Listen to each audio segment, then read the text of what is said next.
So my dad's from the States and my mother's from Newfoundland. And I grew up my whole life, sending packages off to Newfoundland at Christmas time and singing Newfoundland songs with my family. The first time I went to Newfoundland, I was 17 years old. So that was, I loved the music, grew up, I had very much of an interest in the history. And I'd ask my mom, and she'd say, well, the family, they came from Ireland, and there's royalty there, and there was something with the orange and the green. There was the Catholic married a Protestant, and they were banished from Ireland and sent to Newfoundland. But they were sent with some provisions, like there was cows and chickens and some animals or something like that, and they were sent with that. And I'm like, I've heard that story. It's like folklore, and there's a castle there in Newfoundland, or in Ireland, what she said. But anyway, so I went to Newfoundland when I guess it's 1985, and I went to interview the oldest person on the island of St. Brendan's. Now, St. Brendan's Island is an island off the coast of Newfoundland. That's where my grandmother was born. But anyway, I talked to this woman. Her name is Margaret Croak.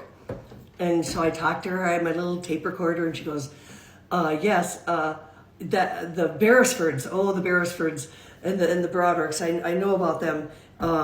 The story is she just told the whole story that my mom would say. There was a castle in Ireland, and something happened, and they were banished, and they were sent over to Newfoundland, but they had some provisions. So I heard about that. So let's fast forward about 20 years later. So it's 2005.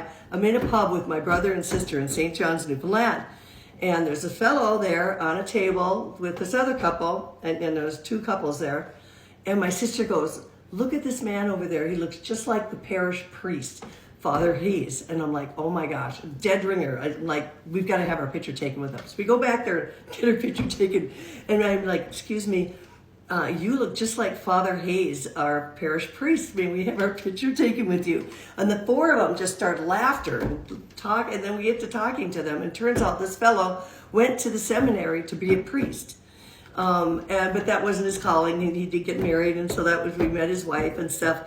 And anyway, the couples, we were talking to them, me and my brother and sister, like what we're doing on the island. Well, I said, well, we're visiting family, and my grandmother's from St. Brendan's Island, and this other fellow at the table goes, St. Brendan's, I'm from St. Brendan's Island too. And he goes, what's the name? And I says, well, Broderick, and he's a Beresford. I'm like, oh my gosh. So anyway, he tells me the story that his brother-in-law, his sister's husband, is a genealogist. So they ended up emailing me all the genealogy that went all the way back from 1832.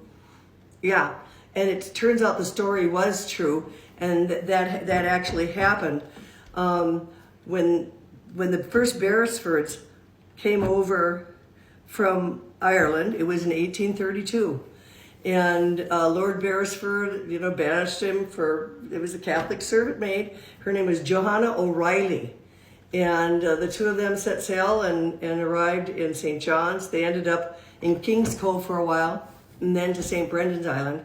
But getting back to the Beresford story, I'm talking to them. They said also there's a fellow that wrote a song called Beresford. He's from Dublin, and he met one of our ancestors, the Beresfords, and he told them the story, and he wrote a song about it. So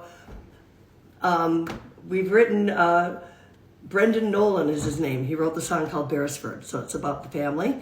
And anyway, so years later, in 2016, I think it was, I was in Ireland, and I was in this little town called Carna, and I wanted to visit the grave. Outside of Carna, there's a graveyard, it's called Moiras, and I wanted to see the gravesite of Joe Haney. He's a very famous Irish singer. And I'm there at the end of the day, and the sun's setting, and I'm trying to find his gravesite, and there's one woman that was at the grave. This older woman comes up to me, and we start talking. I told her I was looking for Joe Haney's grave, and she pointed it out to me. And she knew which gravestone it was because it was the same granite, I guess, as her husband's. She was visiting her husband's grave. So anyway, we get to talking. And she's asking if I was Irish. I said, well, my family's from Newfoundland, but years ago they came from the Waterford area. And she asked what the name was, and I said the name was Beresford. And she goes, oh my gosh, have you heard about the Beresford Curse? And I'm like, what? You know, and she goes, yes, the Beresford Curse. She said it just had happened that there was a curse that happened during the Irish Rebellion in 1798 at Drumcondra House. There's the house where Lord Beresford lived. There was a tree there he was notorious. He was a terrible man, and he hung these people. And there's a woman there that her son was hung on that tree at Beresford's house, and she went to him. And this is what this woman in the graveyard told me.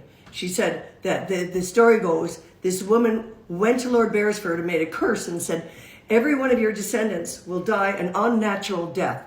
You know, and I'm like, oh my gosh, I never heard of that before. But anyway, after speaking with her, later on, I did go do a Google search, and sure enough, in the Irish Independent, it says the end of the Beresford Curse. It talks about the last person after 8 generations that died a normal death, like of old age. So you can look that one up and Google that in the Irish Independent. That's pretty cool. Yeah, and it turns out now I'm in a band, and we're recording the Beresford song. And it's kind of coming full circle, but there's just a lot of cool things. It was kind of spooky meeting that woman in the graveyard, visiting Joe Haney's grave, and finding out about the Beresford Curse. So there you go. It's a long story.